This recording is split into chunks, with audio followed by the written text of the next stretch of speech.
मेरे प्रिय दर्शकों नमस्कार। प्रिय दर्शकों, ऋषि ज्योतिष में मैं आपका स्वागत करता हूं और आपको धन्यवाद भी दूंगा कि आप मेरे वीडियो उत्सुकता से देख रहे हैं। आग्रह भी करूंगा, अच्छा लगता है तो दर्शकों लाइक करो और दो शब्द कमेंट में लिख दो। अच्छा, उससे मुझे ये मालूम हो जाता है कि भाई मेरे वीडियो ने कुछ ना कुछ मार्गदर्शन किया, किसी को तो भाया।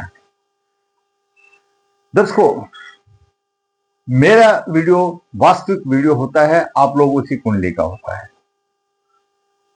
मैंने बहुत वीडियो पिछली बार बनाए हैं।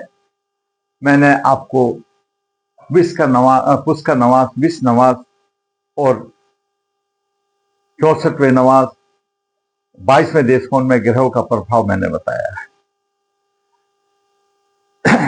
अब एक बालक का प्रश्न आया, उसका प्रश्न अपनी जगह पर है, अच्छा है। तो हर आदमी जब आयु ऐसी हो जाती है कि उसको व्यवसाय चाहिए और इधर उधर जब बात नहीं बनती है तो किसी पंडित जी या ज्योतिषाचार्य के पास जाता है, बोलता है गुरु जी मेरी कुंडली में अच्छा राजयोग बताते हैं, लक्ष्मी योग बताते हैं, धन की देवी प्रसन्न है वो भी बताते हैं, लेकिन मैं तो ठोकरे खा रहा हूं, मुझे कब मिलेंगे वो पैसे, कब मुझे व्यवसाय मिलेगा, कब मेरा राजयोग होगा। बिल्कुल ठीक है, कुंडली में दिखाई देता है और कुंडली में बहुत ही उत्कृष्ट राजयोग है। कौन सा राजयोग है? ये 12 भाव कुंडली के हैं। ये लगन का भाव है, धन का भाव है, पराक्रम, घरेलू सुख, शिक्षा, रोग शत्रु संघर्ष का भाव है, सेवा का भाव है, जीवन साथी का, आयु का, भाग्य भाव है, और ये कर्म भाव है, और ये आमदनी का भाव है, ये खर्चे का भाव है। मैं भी तोते की तरह बताता हूं, अगर लगन का स्वामी 10म भाव में होगा बहुत अच्छा राजयोग होगा, और 10म भाव का स्वामी 10म में ही होगा, और लग्नेश और दशमेश की युति 10म भाव में ही होगी, यानी आपका लगन कोई भी हो, ये लगन का स्वामी 10म भाव में हो और 10म भाव का स्वामी भी 10म में हो, बहुत ही उत्कृष्ट राजयोग है। मैं भी यही कहूंगा, देखने से सभी यही कहेंगे, किसी की गलती नहीं है, लेकिन उसका फायदा क्यों नहीं मिल रहा है वो देखना, वो हर आदमी नहीं देखता फायदा क्यों नहीं मिल रहा। एकादश भाव हमारी इच्छाओं पूर्ति का भाव है। जब एकादश भाव का स्वामी एकादश भाव में है तो धन की अपार बौछार हो जाती है, कहते धन की देवी प्रसन्न है, बिल्कुल ठीक है। और 10म भाव का स्वामी 10म में हो तो एक अच्छा व्यवसाय, अच्छा राजयोग हो जाता है, और ऊपर से लग्नेश भी आ गया। लेकिन फिर क्यों नहीं मिल रहा? देखने से सब बोलते हैं मिलेगा मिलेगा, कब मिलेगा, क्यों नहीं मिल रहा, वो हम देखते हैं। क्यों नहीं मिलेगा, आपका मार्गदर्शन करते हैं, कैसे, क्या परेशानी आ रही है, क्यों नहीं मिल रहा है उसको। धन की देवी प्रसन्न है, परंतु धन क्यों नहीं मिल रहा, व्यवसाय नहीं मिल रहा, व्यवसाय में परेशानी आ रही है। जातक का जन्म 15 सितंबर 2001 कृष्ण पक्ष 14 अश्लेषा चरण 4 शनिवार को 10:14 पर हुआ। अश्लेषा चरण अपने आप में राजाओं जैसा है, गणमूल नक्षत्र माना जाता है, पूरे चरण खराब नहीं होते, राजाओं जैसा माना जाता है। जन्म के समय तुला लगन हुआ, 21 डिग्री 5 है, और तृतीय भाव में केतु 8 डिग्री और मंगल 9 डिग्री 31 मिनट लेकर के मंगल और केतु की युति है। 8म भाव में शनि 20 डिग्री लेकर 57 मिनट है, और 9 भाव में राहु 8-11 और गुरु 18-14 लेकर के है। चंद्रमा 26 डिग्री 44 मिनट लेकर के है। 10म भाव का स्वामी है, अपनी राशि में है, कृष्ण पक्ष का चंद्रमा रोजी का है, अमावस्या के नजदीक का है। लग्न शुक्र 28 डिग्री 57 मिनट लेकर के है। लगन पर केवल राहु का प्रभाव है। साधारण तौर पर तुला लगन वाले, क्योंकि शुक्र की राशि है, उनका शरीर सुगठित शरीर होता है। और एक बात भी है, उनको कोई भी निर्णय लेने में देर नहीं लगती, तुरंत निर्णय लेते हैं, और वो काम भी बहुत सोच विचार करके करते हैं, इसमें कोई दो राय नहीं। अब बड़ा उनका व्यक्तित्व आकर्षण होता है।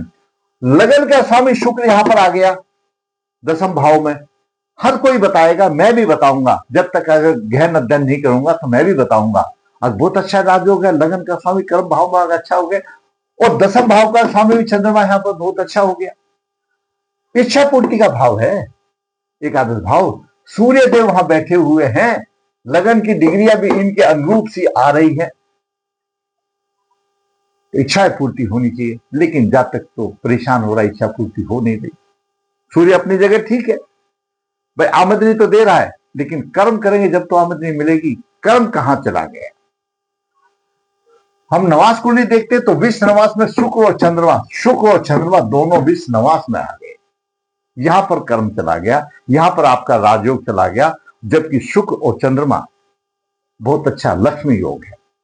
दर्शकों, यहां पर एक बात मैं बता दूं गूढ़ ज्ञान की। शुक्र और चंद्रमा वैसे तो परस्पर शत्रु हैं, माने गए हैं। क्यों? शुक्रदेव शुक्राचार्य है और सूर्य चंद्रमा के शत्रु है, सब मानते हैं। लेकिन हम शुक्र और चंद्रमा की युति को बहुत अच्छा मानते हैं और सूर्य और शुक्र की युति को खराब मानते हैं। यानी वो शुक्र सूर्य के साथ खराब हो जाता है और चंद्रमा के साथ शुक्र होता है तो अच्छा हो जाता है, लक्ष्मी योग हो जाता है। गूढ़ ज्ञान है, आप नोट कर लो, शायद कोई बताए या ना बताए। दर्शकों, चंद्रमा माता है और शुक्र जवान स्त्री है। चंद्रमा माता है और शुक्र जवान स्त्री है, मतलब सास बहू हैं। आप ये मान के सोचिए, ये शास्त्र बताता, मैं नहीं बताता।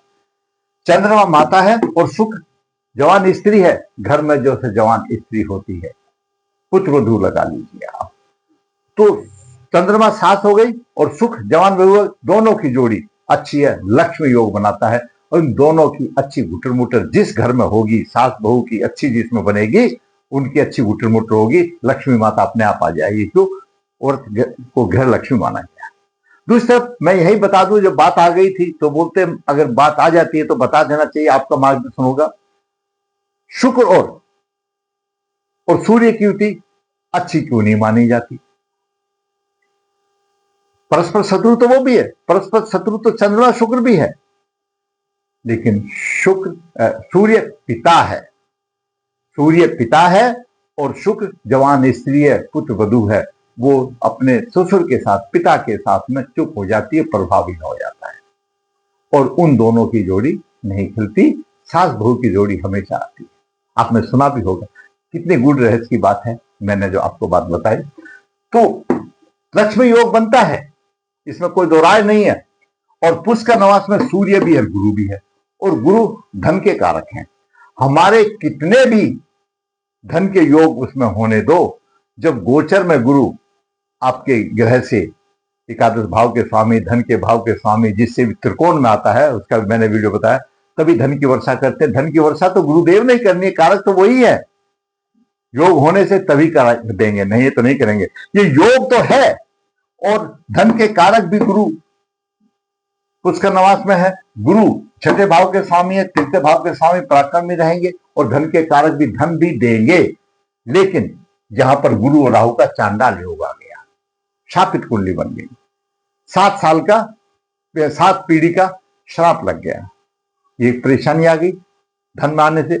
यहां पर लक्ष्मी योग होते हुए धन के कारक तो गुरु हैं, वो देंगे कैसे? वो शापित कुंडली में फंस गए, पुष्कर नवास होते हुए, लेकिन राहु ने उनको दबोच लिया, हो गए। दूसरी बात और महत्वपूर्ण बात, जब चंद्रमा शुक्र विश्व नवास में आ गए, ग्रहण के आधार पर आ गए, तो काम तो है ही नहीं। चंद्रमा क्या है? दसम भाव का स्वामी, शुक्र लगने से जब काम नहीं, प्रतिष्ठा कैसे की? दोनों निष्फल हो गए। यानी ये चंद्र और शुक्र का योग जो था वो निष्फल हो गया पुष्कर नवास माने से, आपके पूर्व जन्म के कर्मों के आधार पर। गुरुदेव शापित कुंडली आ गई, शापित हो गया, चांडाल योग हो गया 9 भाव में। तो जब धन और संतान के दाता चांडाल योग में आ गए तो कहां से धन की इच्छा करेंगे? ये कोई नहीं बताता।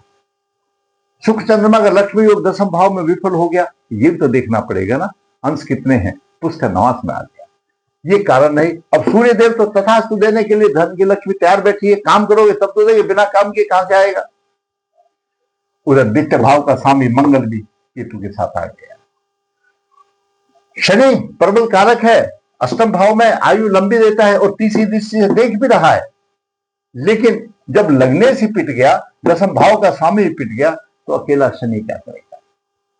और शनि कहां पर है? शनि चंद्रमा के नक्षत्र में, रोहिणी नक्षत्र में। जब मैंने दशाओं के देखी तो शुक्र महादशा में, शुक्र अश्लेषा नक्षत्र में है और शनि की अंतर्दशा 9-25 से लेकर के 28 तक 3 साल है। रोहिणी नक्षत्र में पितरी दशा चल रही है, शत्रु और त्योहार की दशा चल रही है तारा पद्धति में। तो वहां पर शनि देव भी नहीं दे रहे, वो भी नहीं है। तारा पद्धति के आधार से शत्रु दशा चल रही है, तो वो भी नहीं मिल रहा है। तो ये परेशानी आ रही है, पर पित्त दोष हो गया। बढ़ती उम्र है, ऐसा जातक पित्त दोष का निवारण करे और शुक्र और चंद्रमा का लॉकेट गले में धारे। लक्ष्मी योग है, लक्ष्मी माता के आपके ऊपर आशीर्वाद आएगा, लेकिन जिस वजह से नहीं आए, आपके कर्मों के वजह से नहीं आए, उन कर्मों का आप प्रायश्चित कर लें, अच्छा रहेगा, इसमें कोई दो राय नहीं। सूर्यदेव तैयार बैठे हुए और गुरु राहु का चांडाल योग, इसकी शांति तो करनी पड़ेगी। श्रापित योग हो गया। षडवर्ग देख करके जितना भी दोष निकलता है एक बार कर लीजिए, राह आसान होगी। आपकी चढ़ती हुई उम्र है, ये सब दोष है जो कि पैर पीछे खींच लेते हैं। और जो हमारे उत्कृष्ट राजयोग है, ये बहुत ही उत्कृष्ट राजयोग है, और वो फिर नींद की गोली लेके सो जाते हैं, कोई प्रभाव नहीं मिलता। ये कारण है, ये गूढ़ ज्ञान को देखना पड़ेगा, तब तो जाके फल देगा। छोटा सा वीडियो में अगर आप समझते, आपका फायदे का है, किसी का मार्गदर्शन करता है, छोटी सी ज्यादा बढ़ा चढ़ा करके बोलने वाली पिन पॉइंट पर मैंने बता दिया, तो आप वीडियो को लाइक करें, शेयर करें। जिसने चैनल सब्सक्राइब नहीं सब्सक्राइब है, ताकि आने वाले वीडियो भी आपको मिल सके। धन्यवाद।